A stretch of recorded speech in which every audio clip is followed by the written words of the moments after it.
नमस्कार दोस्तों, मैं संजय कुमार आज आपको कोरल ड्रॉ के जो मेन्यू सीरीज चल रही है इसके अंदर मैं आज अरेंज मेन्यू आपको पढ़ाने जा रहा हूँ। ये जो अरेंज मेन्यू है, अरेंज मेन्यू के सारे ऑप्शंस आज मैं आपको समझाऊंगा। और अगर आपने प्रीवियस वीडियोस आपने मेरा नहीं देखा हुआ है तो मैं आपसे बार बार यही चीज़ कहता हूँ कि आप उन सभी वीडियो को ध्यान से देखें, क्योंकि वो वीडियो अगर आप देखते हैं तभी जा कर के ये सारी चीज़ें आपको समझ में आएगा। तो अभी तक दोस्तों हमने ये टूल्स पढ़ लिया है। क्या पढ़ लिया है? ये सारे के सारे टूल्स पढ़ लिया है। यहाँ फाइल मेन्यूज हमारी कंप्लीट हो चुकी है, एडिट मेन्यू कंप्लीट हो चुकी है, व्यू मेन्यू कंप्लीट हो चुकी है। यहाँ पे लेआउट मेन्यू कंप्लीट करने के बाद अब जो है आज हम अरेंज मेन्यू की तरफ चल रहे हैं। तो दोस्तों मैं अरेंज मेन्यू के सारे ऑप्शंस आपको बताऊंगा। उम्मीद करता हूं कि आप लोग बहुत ध्यान से इसको देखेंगे, सुनेंगे और प्रैक्टिस करेंगे। चलते हैं दोस्तों। इसमें सबसे पहला ऑप्शन जो आता है वो आता है ट्रांसफॉर्मेशंस का। ट्रांसफॉर्मेशंस के अंदर यहाँ पे जैसे पोजीशन है, रोटेट है, स्केल है, साइज है, स्क्यू है, ये सारे ऑप्शंस हमने पहले भी पढ़ा हुआ है। जो प्रैक्टिस फाइल्स थी जिसमें मैंने डिजाइनिंग वगैरह आपको सिखाई थी कोरल का, तो अगर उन वीडियोस को आपने नहीं देखा है तो जाके ध्यान से देखिए और आज से ही देखिए, जिससे कि सारी चीजें आपको समझ में आए। तो मैं यहाँ पे रिपीटिशंस में हूँ, ये सारे जो ऑप्शंस है वो मैं रिपीट कर रहा हूँ। तो आप देखिए इसको कि क्या करना है। देखिए दोस्तों, ट्रांसफॉर्मेशन में सबसे पहला ऑप्शन आता है पोजीशन। पोजीशन क्या होता है कि जैसे कि अभी एक मैंने यहाँ पे एक रेक्टेंगुलर जो है वो ड्रॉ कर लिया, ये रेक्टेंगुलर ड्रॉ कर लिया मैंने यहाँ पे। और ड्रॉ करने के बाद अगर मैं यहाँ पे अरेंज में जाता हूँ, किस में जाता हूँ? अरेंज में जाता हूँ, ट्रांसफॉर्मेशन में जाता हूँ और यहाँ पे देखिए पोजीशन है। यहाँ ये सारी चीजें ओपन हो चुकी हैं। इसमें पहला जो ये प्लस का निशान आपको दिख रहा है, ये जो है, ये जो दिख रहा है प्लस का, ये इसको अभी हम यूज करने वाले हैं। देखिए यहाँ पे हॉरिजॉन्टली और वर्टिकली है। अभी जो ये शेप है आपको किधर चाहिए? मेरे को इधर की तरफ चाहिए या इधर की तरफ चाहिए, इधर की तरफ, किधर भी आप इसको ले सकते हैं। तो जैसे फॉर एग्जांपल कि मैं क्या करता हूं कि मैं नीचे की तरफ ले लेता हूं। नीचे की तरफ लेने के बाद यहाँ पे आप देखेंगे वर्टिकली कुछ दिखा रहा है। यहाँ पे जितना भी आप साइजेस लेंगे ले सकते हैं। और यहाँ पे दिया हुआ है कॉपी। अगर आप अप्लाई करेंगे तो देखिए उतना ही पॉइंट वो नीचे आ गया। ये देखिए अप्लाई करते जाइए उतना पॉइंट नीचे आता जाएगा। अगर मैं यहाँ ऊपर क्लिक कर दूंगा, अप्लाई करूंगा, उतना ही पॉइंट वो ऊपर की तरफ आता चला जाएगा। ठीक है ना? लेकिन अगर मुझे यहाँ पे इसका डुप्लीकेट बनाना है तो मुझे नीचे की तरफ लेना है। मैंने नीचे लिया और यहाँ पे डुप्लीकेट में मैंने एक तो है ही और मैं 3 और ले लेता हूँ तो 4 हो जाएगा। तो अप्लाई करिए तो देखिए यहाँ पे इसने इस तरीके से ये बना दिया। मैं इसको सेलेक्ट करता हूँ और यहाँ पे मैं इसको इधर की तरफ लेता हूँ। इधर भी एक है, 3 और लेना चाहता हूँ तो अप्लाई कर दिया मैंने। तो देखिए यहाँ पे एक टेबल की तरह उसने ये बना दिया। तो उम्मीद करता हूँ कि ट्रांसफॉर्मेशन में पोजीशन ऑप्शन आपको समझ में आ गया होगा। अब दूसरा ऑप्शन यहाँ पे जो आता है वो है रोटेट। रोटेट में क्या है दोस्तों कि देखिए जैसे कि मैंने एक ये शेप लिया छोटा सा और इस शेप को मैं रोटेट करता हूँ। यहाँ पे रोटेट पे क्लिक किया। कितने एंगल पे रोटेट करना है आपकी मर्जी है, जितने एंगल लेना चाहें ले सकते हैं। यहाँ पे आपको हॉरिजॉन्टल वर्टिकल दिया हुआ है। जैसे मैंने सेंटर में ही रख करके इसको कॉपी किया। अगर मैं इसको 0 कर दूंगा तो ये देखिए, अगर मैंने 0 कर दिया तो यही रोटेट होगा। लेकिन अगर मैंने इसकी कॉपी बना ली, कितनी कॉपी चाहिए मेरे को, उतनी कॉपी मैंने 4 कर दी तो देखिए 4 में आ जाएगा। और अप्लाई कर दूंगा तो ये देखिए इस तरीके से अप्लाई करते जाइए, इस तरीके से ये शेप बनाता जाएगा। या फिर एक और मैं लेके दिखाता हूँ आपको कि जैसे कि मैंने ये इस तरीके का एक ये शेप लिया और इसको मैं अगर रोटेट करता हूँ, यहाँ पे मैंने ये 4 की जगह जो है 6 कर दिया और करके मैं अगर अप्लाई कर दूँ तो देखिए इस तरीके से वो ये बनाता चला जाएगा। तो उम्मीद करता हूँ कि ये रोटेशन भी आपको समझ में आ गया होगा। अब इसके बाद जो नेक्स्ट ऑप्शन आता है दोस्तों, रोटेशन के बाद ये आता है scale and mirror. Scale and mirror क्या होता है? इसके लिए हम चलते हैं, इसको डिलीट करते हैं और एक नया ले लेते हैं। यहाँ पे जैसे कि चलिए रेक्टेंगल ले लेते हैं। रेक्टेंगल पे मैंने ये बनाया और यहाँ पे स्केल एंड मिरर पे क्लिक किया। Scale and mirror horizontally vertically यहाँ पे दिया हुआ है। मैं इसको कम कर लेता हूँ। कम करने में क्या है कि जितना भी मैंने 85 कर लिया, XYZ जितना भी करना है कर लिया। सेंटर में ही चाहिए और इसकी डुप्लीकेट कॉपी चाहिए मेरे को 5, यानी 1 है, 5 और चाहिए तो 6 बना देगा। अप्लाई करिए तो देखिए इस तरीके से उसने ये आपको शेप बना के दे दिया। अभी मैं एक बार और आपको बताता हूँ, जैसे कि मैंने यहाँ पे ये सर्कल लिया है और इसी सर्कल का अगर मैं बनाना चाहूँ तो जैसे कि यहाँ पे सेंटर में ही लिया है मैंने और यहाँ पे ये सारी चीज़ें ऑलरेडी हैं ही, और अगर 5 शेप अप्लाई कर देता हूँ तो देखिए इस तरीके का इसने ये बना दिया। और अगर मैं ये अंडू करके अगर मैं नीचे की तरफ ले लेता हूँ तो देखिए ये इस तरीके से आपका ये बना देगा। तो ये इस तरीके का अलग अलग शेप आप जैसा चाहें वैसा आप बना सकते हैं। तो ये कौन सा ऑप्शन था दोस्तों?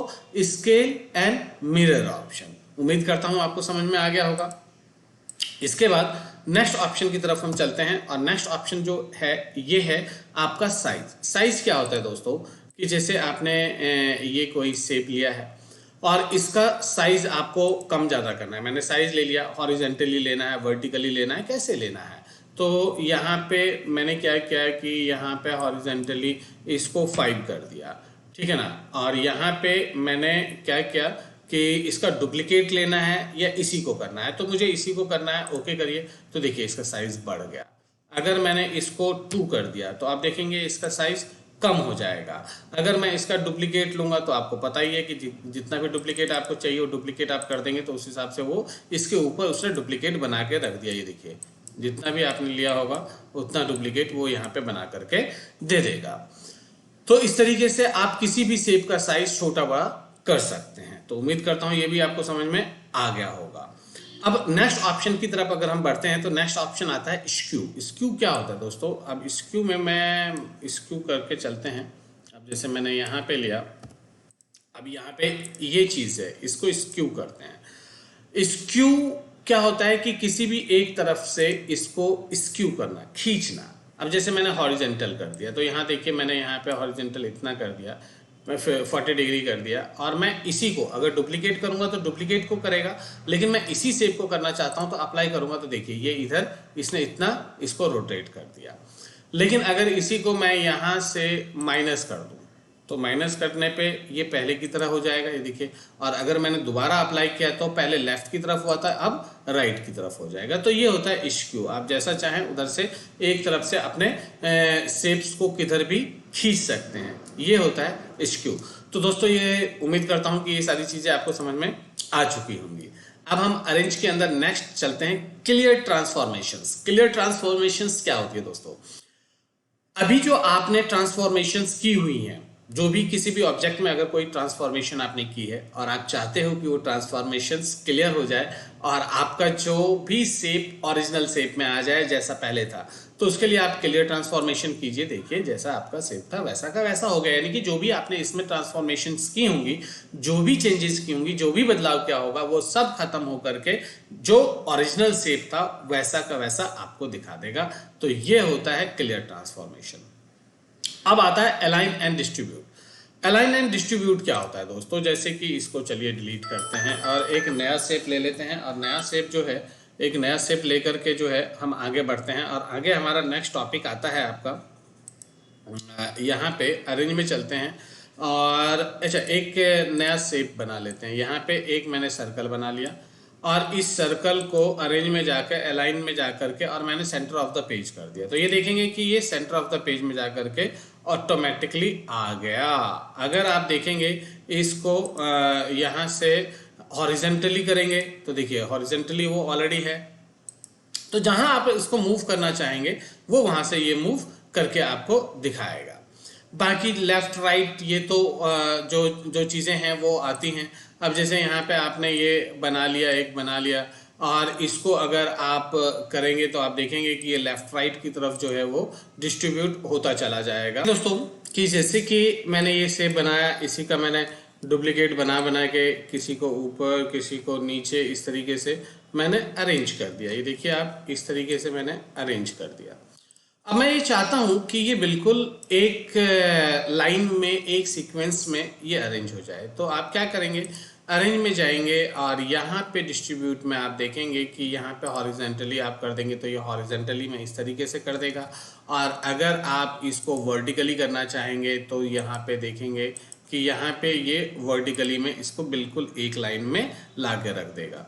तो इस तरीके से आप किसी भी शेप को कहीं पे भी ले जा सकते हैं, कहीं पे भी सेंटर में या किसी भी तरीके से आप उसको कहीं पे भी एक सीक्वेंस में इसको लगाया जा सकता है। और इसको लगाने के बाद आप देखते हैं कि जैसे यहाँ पे आपका ऑर्डर के अंदर और भी है, सॉरी अलाइनमेंट के अंदर अभी left right centre top bottom है, तो वो चीज़ भी आप इस तरीके से यूज़ कर सकते हैं, यूज़ में इसको लिया जा सकता है। तो आप अगर इसको वर्टिकली देखेंगे तो देखिए दोस्तों, एक बार वर्टिकली करके दिखाता हूँ मैं आपको कि जैसे इस तरीके से आप इसको अरेंज करते हैं और यहाँ से अगर आप यहाँ से इसको सेलेक्ट करके और अरेंज में जा करके डिस्ट्रीब्यूट में जा करके वर्टिकली कर देंगे तो देखिए वर्टिकली में तो ये ऐसा हो जाता है, और अगर हॉरिजेंटली अगर आप करते हैं तो हॉरिजेंटली भी ये देखिए बिल्कुल परफेक्टली ये एक सीक्वेंस में आ जाता है। तो इस तरीके से आप इसका यूज़ कहीं पे भी कर सकते हैं।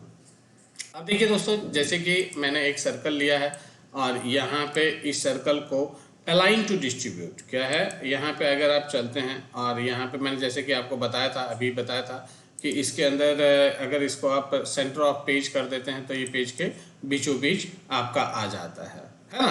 तो इस तरीके से आप इसका कहीं पे भी यूज़ कर सकते हैं। अब जैसे कि हमने एक ये ऑब्जेक्ट बनाया और एक ऑब्जेक्ट यहाँ पे और ले लिया, यहाँ पे और ले लिया, इस तरीके से हमने ले लिया और इसको हम अरेंज कर देते हैं ऐसे ऐसे, इस तरीके से हम अरेंज कर देते हैं।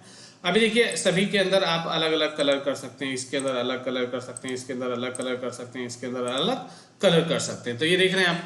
अब यहाँ पे आप देखिए, यहाँ पे जैसे अरेंज में आप जाएंगे और यहाँ पे अलाइन एंड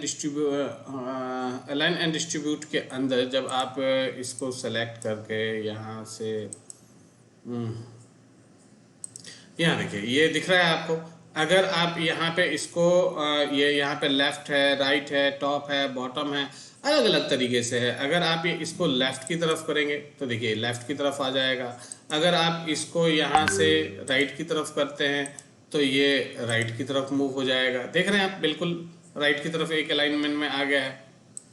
तो इस तरीके से आप इसको जैसा चाहें, बॉटम कर देंगे तो ये देखिए बिल्कुल शेप के बॉटम में वो अरेंज होकर के आपको दिखा देगा। तो अलग अलग तरीके से है, टॉप कर देंगे टॉप, तो जैसा चाहेंगे वैसा आप इसका यूज़ कर सकते हैं। तो इस तरीके से आप इसका यूज़ करके देखें। तो नेक्स्ट ऑप्शन आता है दोस्तों, अरेंज के अंदर ही ऑर्डर आता है। ऑर्डर में देखिए जैसे कि यहाँ पे अलग अलग चीज़ है। तो अगर आप करते हैं to send to page back of page, back of page का मतलब सबसे पीछे चला जाएगा। देखिए सबसे पीछे चला गया।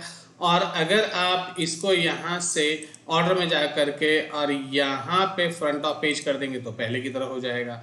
अगर आप इसको यहाँ पे ऑर्डर में जाते हैं और यहाँ से इन जैसे बिहाइंड कर देते हैं, सपोज बिहाइंड कि मुझे इस येलो को जो है, येलो वाला जो ये जो पार्ट है, इसको मुझे ब्लू के पीछे ले जाना है। तो मैंने यहाँ पे क्या किया, बिहाइंड पे क्लिक किया। जो ही मैंने बिहाइंड क्लिक किया तो ये एरो आ गया और ये कह रहा है कि किस ऑब्जेक्ट के पीछे जाना है। तो जिस ऑब्जेक्ट के पीछे जाना है उस ऑब्जेक्ट पे आप क्लिक कर दीजिए। देखिए उसके पीछे वो चला गया, ब्लू के पीछे चला गया।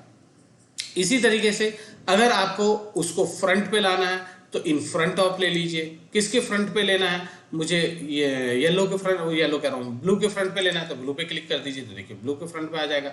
तो इस तरीके से दोस्तों आप यहाँ पे ऑर्डर को यूज कर सकते हैं। उम्मीद करता हूँ कि ये सारी चीजें आपको समझ में आ रही होंगी कि फ्रंट का क्या यूज होता है, बैक का यूज क्या होता है, बैक ऑफ पेज का क्या यूज होता है, back of front of page का क्या मतलब होता है। तो ये सारी चीजें आपको इस तरीके से समझनी है और इस तरीके से आपको यूज भी करना है। तो आगे हम बढ़ते हैं ग्रुप की तरफ। ग्रुप में क्या होता है कि अगर आप यहाँ पे जैसे ये सारे ऑब्जेक्ट्स अलग अलग हैं, देख रहे हैं आप, सारे ऑब्जेक्ट्स अलग अलग हैं और इन ऑब्जेक्ट को मैंने यहाँ से सेलेक्ट कर लिया और सेलेक्ट करने के बाद अगर मैं इसको ग्रुप कर दूं, जिसका कि शॉर्ट कीज कंट्रोल जी है दोस्तों, क्या है, कंट्रोल जी जो है वो इसका शॉर्ट कीज है। किसका, ग्रुप का शॉर्ट कीज जो है वो कंट्रोल जी है। तो यहाँ पे सेलेक्ट करके आपने ग्रुप कर दिया। तो अब देखिए ये ऑब्जेक्ट एक हो गया। जहां भी आप इसको मूव करना चाहेंगे या मूव करेंगे ये सारे के सारे ऑब्जेक्ट एक साथ मूव होंगे।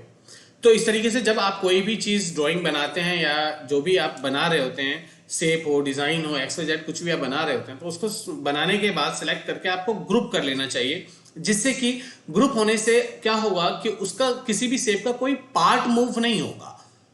यानी कि जो भी आपने ड्राइंग बनाया है अगर मूव होगा तो पूरा ड्राइंग मूव होगा, ना कि उस ड्राइंग का कोई पार्ट। अगर कोई पार्ट मूव हुआ तो उसको एडजस्ट करने में बड़ी दिक्कत आएगी, और पूरा ड्राइंग मूव हुआ तो उसको एडजस्ट करने में बिल्कुल भी दिक्कत आपको नहीं होने वाली है। तो इसलिए कोई भी ड्राइंग या XYZ कुछ भी बनाते हैं तो बनाने के बाद उसको ग्रुप जरूर कर लीजिए। और जब आपका ग्रुप का काम नहीं है, आपको ग्रुपिंग हटानी है, तो इसको सेलेक्ट कीजिए अपने ऑब्जेक्ट को और अरेंज में जाइए और अनग्रुप कीजिए।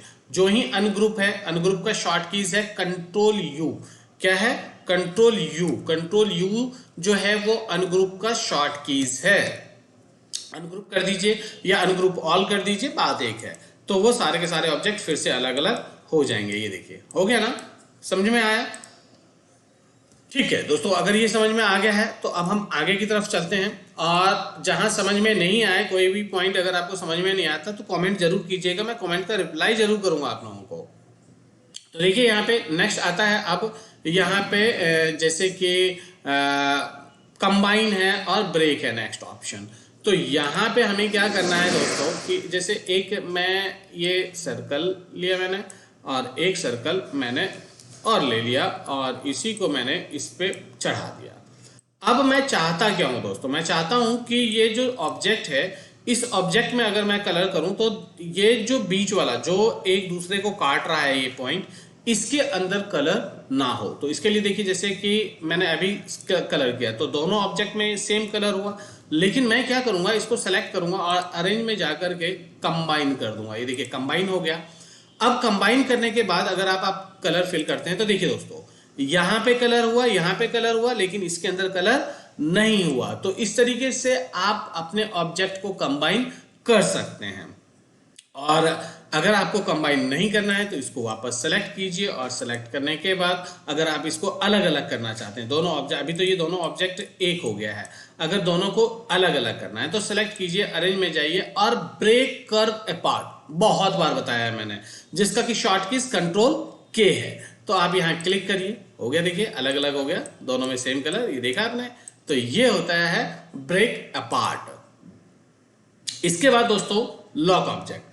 लॉक ऑब्जेक्ट क्या होता है कि जैसे कि आपने ये ऑब्जेक्ट बना लिया है या फिर अभी जैसे कि मैंने यहां से एक रेक्टेंगल लिया और रेक्टेंगल लेने के बाद मैंने यहां पे इसको डिजाइन करके बना लिया है और इसमें मैंने एक कलर कर दिया। अब मैं चाहता हूं कि इस एरिए, ये जो शेप है, ये शेप यहां से मूव ही ना हो। ये क्या चाहता हूं मैं, ये शेप यहां से मूव ही ना हो। तो उसके लिए मुझे क्या करना होगा, इसको सेलेक्ट करना होगा और सेलेक्ट करने के बाद अरेंज में जाकर के लॉक कर देना होगा। अब देखिए दोस्तों, अब ये यहां से मूव ही नहीं हो सकता, ये यहीं रहेगा, ये यहां से मूव ही नहीं होगा। तो इस तरीके से आप इसको सेलेक्ट करके लॉक कर सकते हो। अब अगर आपका काम हो जाए तो आप अनलॉक ऑल ऑब्जेक्ट करके इसको सेलेक्ट ऑल कीजिए या सिलेक्ट कीजिए, जो भी आपने ऑब्जेक्ट लिया होगा उसको आप सिलेक्ट कर सकते हो। सिलेक्ट करने के बाद अरेंज में जाइए और अनलॉक ऑल ऑब्जेक्ट कर दीजिए। तो ये देखिए अलग अलग ऑब्जेक्ट्स में वो फिर से पहले की तरह कन्वर्ट हो गया है। तो उम्मीद करता हूं दोस्तों ये चीज आपको बहुत अच्छी तरीके से समझ में आया होगा और मैं सिलेक्ट करके उसको डिलीट भी करता गया हूं। अब आता है दोस्तों शेपिंग। शेपिंग में देखिए, जैसे कि मैं बहुत सारे ऑप्शंस हैं, मैं यहाँ पे लेता हूँ, मैंने यहाँ सर्कल लिया, ठीक है ना, यहाँ भी ले लिया, यहाँ भी ले लिया, यहाँ भी ले लिया, यहाँ भी ले लिया। इस तरीके से अलग अलग तरीके से मैंने यहाँ पे ये बनाता चला गया। अब वेल्ड अगर मैं कर दूं तो देखिए दोस्तों कि इसको अगर मैं सेलेक्ट कर दूं और सेलेक्ट करके अगर मैं अरेंज में जाऊं और शेपिंग में जाकर के वेल्ड कर दूं तो आप क्या देखेंगे कि ये सब के सब एक साथ वेल्ड हो गया और वेल्ड होने के बाद ये ऐसा बन गया। अब इसको जैसे जहां भी मूव करना है मूव कर सकते हैं, इसमें जो भी कलर फिल करना है वो आप कलर फिल कर सकते हैं। तो ये ऑप्शन होता है वेल्ड के लिए, ये वेल्ड में आपको इस तरीके से बना करके वो दे देगा। इसके बाद नेक्स्ट ऑप्शन आता है इसी के अंदर ट्रिम। ट्रिम का मतलब क्या होता है दोस्तों? ट्रिम का मतलब होता है काटना, किसी चीज को कट करना। अभी देखो यार, मैंने क्या किया, मैंने एक रेक्टेंगल ले लिया, ये रेक्टेंगल लिया और इसी के ऊपर मैंने एक सर्कल इस तरीके से बना दिया, ठीक है ना। ये सर्कल मैंने ले लिया और ये सर्कल जहां से ये मैंने ये ले लिया है। अब इसको अरेंज कर लीजिए, इसको सेलेक्ट कर लीजिए, दोनों को सेलेक्ट करने के बाद सिंपल अरेंज में जा करके शेपिंग में जाइए और ट्रिम कर दीजिए। ये देखिए दोस्तों, ये हो गया ट्रिम। ये देखिए ये ऑब्जेक्ट इतना अंदर की तरफ ट्रिम हो गया। तो इस तरीके से आप ट्रिम का यूज कर सकते हैं। क्या कर सकते हैं? इस तरीके से आप अपने किसी भी ऑब्जेक्ट को ट्रिम कर सकते हैं। और ट्रिम का मतलब ही होता है काटना, जैसे कि आपको पता है।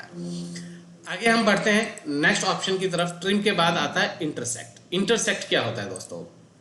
इंटरसेक्ट में आप जैसे कि आप देखेंगे कि यहाँ पे आपने एक आपने एक सर्कल ड्रॉ कर लिया। अब यहाँ पे आप सर्कल ड्रॉ कर, तो दोस्तों इंटरसेक्ट में देखिए, इंटरसेक्ट में जैसे कि मैं एक ये यहाँ पे एक शेप बना लेता हूँ और मैंने एक शेप यहाँ बना लिया है, ऐसे बना लिया। और इस शेप के अंदर मैं चाहता हूँ कि इन दोनों शेपों के अंदर अलग कलर करो, और ये जो दिख रहा है आपको ये कॉर्नर, इसके अंदर अलग कलर हो। अभी आप कलर करते हो तो देखिए, आप जो भी आप ऑब्जेक्ट आपने सेलेक्ट कर रखा होगा तो जो उसमें कलर आ जाएगा, इसमें क्लिक करेंगे तो इसमें कलर आ जाएगा, ऐसे ऐसे है। लेकिन अगर इंटरसेक्ट आप करते हैं तो आप क्या करेंगे, इसको आप सेलेक्ट करिए। सेलेक्ट करने के बाद आप यहाँ से अरेंज में जाइए, शेपिंग में जाइए, इंटरसेक्ट कर दीजिए। इंटरसेक्ट करने के बाद देखिए, ये देखिए इसने इसको अलग ऑब्जेक्ट बना दिया। अब अगर मैं इस पर क्लिक करके कलर करूँ तो ये ऐसा कलर आ रहा है, इस पर क्लिक करूँ तो ये ऐसा कलर आ रहा है। अंदर का कहाँ गया? तो इसको सेलेक्ट करते हैं और सेलेक्ट करके इसको हम ऑर्डर टू सेंड कर देते हैं। क्या कर देते हैं, बैक कर दिए।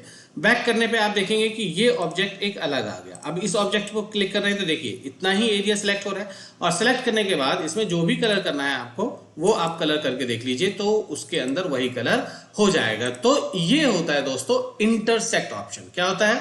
Intersect option. उम्मीद करता हूं आपको ये चीज समझ में आ गई होंगी। अब हम आगे बढ़ते हैं और आगे का नेक्स्ट टॉपिक जो है वो हमारा है शेपिंग के अंदर।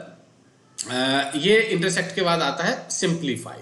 अब सिंप्लीफाई क्या करता है? सिंप्लीफाई हमारे लिए कौन सा काम करता है? तो देखिए, जैसे कि मैंने यहाँ पे एक सर्कल बनाया है, यहाँ पे ये सर्कल ले लिया, और यहाँ पे इसके ऊपर एक ले लिया, एक इसके नीचे ले लिया। यहाँ से मैंने इन तीनों ऑब्जेक्ट को सिलेक्ट किया, और सिलेक्ट करने के बाद अरेंज में गया और शेपिंग में गया और यहाँ पे सिंप्लीफाई कर दिया। अब सिंप्लीफाई करने पे क्या होगा? तो देखिए, सिंप्लीफाई करने पे इसको हटाइए तो देखिए ऊपर से कट हो गया, नीचे से हटाइए तो नीचे से कट हो गया। तो आपने क्या देखा कि सिंप्लीफाई ने किसी भी ऑब्जेक्ट को ऊपर से भी कट कर दिया, नीचे से भी। आप लेफ्ट से भी काट सकते हैं, राइट से भी काट सकते हैं। मैंने आपको अप एंड डाउन करके बताया है। बाकी आप जैसे जहां से आप उसको कट करना चाहें, एज यू विश आप कर सकते हैं। तो उम्मीद करता हूं ये चीज भी आपको समझ में आ गया होगा। अब हम दोस्तों नेक्स्ट ऑप्शन की तरफ चलते हैं, और नेक्स्ट ऑप्शन मेरा जो आता है वो आता है, अब हम लेआउट में अरेंज में चलते हैं, शेपिंग में चलते हैं, और यहाँ पे आता है फ्रंट माइनस बैक और front minus front, back minus front. तो उसके लिए आप क्या करते हो? इसके लिए देखिए, जैसे कि मैंने यहाँ पे एक रेक्टेंगल बना लिया, और इस रेक्टेंगल पे एक जो है यहाँ पे मैंने ये क्या क्या किस तरीके, ये इस तरीके से मैंने एक सर्कल बना लिया है, ठीक है।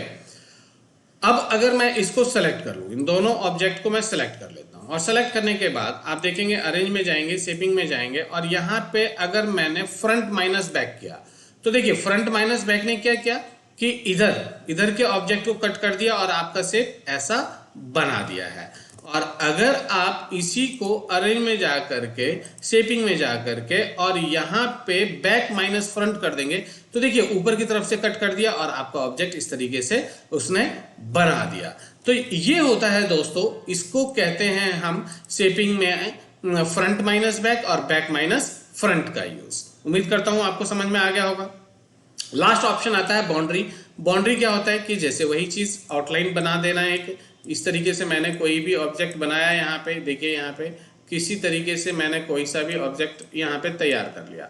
अब मैं यहाँ पे सेलेक्ट करता हूँ, इसको सेलेक्ट कर लिया, और सेलेक्ट करने के बाद यहाँ पे अरेंज में चलता हूँ, और यहाँ पे शेपिंग में जा करके, यहाँ पे शेपिंग में जा करके और बाउंड्री पे क्लिक कर देता हूँ। तो अब हुआ क्या दोस्तों, ये देखिए इसका बाउंड्री बनके तैयार हो गया। ये शेप ऐसा का ऐसा ही है, इसमें कोई चेंजेस नहीं हुआ, लेकिन इसी शेप का चारों तरफ की जो ये बाउंड्री होती है, ये बाउंड्री जो होती है, ये बाउंड्री इसने बना करके हमें दे दिया, जिससे कि आप इसमें कोई भी कलर ले सकते हो या जैसा भी इफेक्ट वगैरह डालना चाहो आपकी मर्जी है, डाल सकते हैं।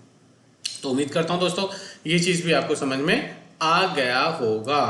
तो अब हमारे पास जो नेक्स्ट ऑप्शन आता है दोस्तों, वो आता है convert to curve. Convert to curve का क्या मतलब होता है? देखिए, जैसे कि यहाँ पे आपने एक रेक्टेंगल ले लिया और इस रेक्टेंगल को अगर आपको कर्व करना है, मतलब इसमें कोई चेंजेस करना है इसकी लाइनों में, तो आपने सबसे पहले क्या करना है, अरेंज में जाकर के कन्वर्ट टू कर्व कीजिए, जिसका कि short keys control Q button है। देखिए क्या है, कंट्रोल क्यू बटन है, कंट्रोल क्यू। ये शॉर्ट कीज जितनी भी चीजें हैं वो याद रखें आप। यहाँ पे क्लिक करेंगे, क्लिक करने के बाद अब आपको करना क्या है, यहाँ पे डबल क्लिक करो। यहाँ पे क्या करो, यहाँ पे आप डबल क्लिक कर दो यार। यहाँ पे आपने डबल क्लिक किया, डबल क्लिक करने के बाद अब यहाँ पे शेप टूल ले लो। शेप टूल लिया, शेप टूल लेने के बाद राइट क्लिक करो और यहाँ पे टू कर्व कर दो। हो गया। अभी देखो, इसको उठा के इधर ले जाओगे, आप इधर ले जाओगे, जिधर भी मूव करना चाहोगे। या फिर अगर आप देखते हो कि आपने बिल्कुल स्ट्रेट लिया और यहाँ पे क्लिक किया और यहाँ पे इस शेप को ऑब्जेक्ट लीजिए, यहाँ पे शेप टूल लिया मैंने और शेप टूल लेकर के यहाँ पे कन्वर्ट टू कर्व कर दीजिए। कन्वर्ट टू कर्व करने के बाद शेप टूल लीजिए, शेप टूल लेने के बाद डबल क्लिक कर दीजिए आप और यहाँ पे राइट क्लिक करके ऐड टू कर्व कर दीजिए, जैसा कि मैंने आपको बताया है ना। अब यहाँ से आप इसको इधर लेना चाहें, इधर लेना चाहें, जिधर की तरफ आप इसको मूव करना चाहेंगे, जैसा मूव करना चाहेंगे वैसा वो ऑब्जेक्ट उसी पॉइंट से मूव होगा। अगर मुझे यहाँ करना है तो यहाँ पे राइट क्लिक करके और मैंने यहाँ पे कर्व कर दिया। अब ये कर्व हो गया, इसको पकड़ के इधर की तरफ लेना है। अगर मुझे इसको करना है तो राइट क्लिक करके ऐड टू कर्व किया, इसको मुझे अंदर की तरफ लेना है। तो देखिए, इस तरीके से आप किसी भी ऑब्जेक्ट को कहीं से भी चेंजेस कर सकते हैं। ये होता है ये यूज होता है कन्वर्ट टू कर्व का यूज, ये कन्वर्ट टू कर्व का यूज होता है। तो उम्मीद करता हूं कि ये चीज आपको समझ में आ गया होगा। अब नेक्स्ट आता है अरेंज में ज्वाइन कर्व्स। ज्वाइन कर्व्स का मतलब होता है कि अगर आपने कहीं पे भी कर्व्स को ब्रेक किया होगा, क्या क्या होगा, अगर आपने कहीं पे भी कर्व को ब्रेक किया होगा तो वो यहाँ पे आकर के ज्वाइन टू कर्व करने के बाद इसको जो है वो ज्वाइन करने के लिए अप्लाई करता है, ठीक है ना। तो ये जब आप ब्रेक करते हो तब यूज होता है इसका। फिलहाल अभी इसका यूज आपको नहीं करना होता है, आप देखेंगे बहुत सारे यूजेस आएंगे आपके पास। अब हम चलते हैं, अब हमारे पास next option join to curve हो गया, convert to outline to object हो चुका है हमारा। तो ये आउटलाइन क्या होता है मैं आपको बता दूं कि जैसे कि आपने ये ऑब्जेक्ट ये बनाया है और इस ऑब्जेक्ट को शेप टूल की मदद से अगर अभी जैसे मैं इसमें कलर कर देता हूं, अब यहाँ पे आपने इस पे शेप टूल लिया है और शेप टूल लेकर के यहाँ पे क्लिक करके राइट क्लिक करके यहाँ पे अच्छा कन्वर्ट टू कर्व करके राइट क्लिक कीजिए, यहाँ पे ऐड टू कर्व कीजिए। अब अगर आप कोई चेंजेस करेंगे तो देखिए आउटलाइनिंग में चेंजेस होगा। ये जो पॉइंट बना है आपका, इस पॉइंट को पकड़ के आप खींचेंगे, अरे यार ये देखिए ये पॉइंट को, तो ये जो आउटलाइनिंग है इस आउटलाइनिंग पे इफेक्ट डालेगा वो। यहाँ जा करके कन्वर्ट टू आउटलाइन ऑब्जेक्ट कीजिए। अब यहाँ से आप जिधर भी मूव करेंगे देखिए ये क्या हो रहा है, आउटलाइन पे इफेक्ट डाल रहा है। किस पे इफेक्ट डाल रहा है, तो आउटलाइन पे इफेक्ट डाल रहा है, आपके शेप पे इफेक्ट नहीं डाल रहा है। वो किस पे डाल रहा है, तो आउटलाइन पे डाल रहा है। तो दोस्तों उम्मीद करता हूं कि ये सारी चीजें आप समझ में आ गई होंगी। अगर समझ में आई हो तो इस वीडियो को लाइक करें, चैनल को सब्सक्राइब करें और वीडियो को शेयर करना बिल्कुल भी ना भूलें। अब हम मिलते हैं दोस्तों नेक्स्ट वीडियो में।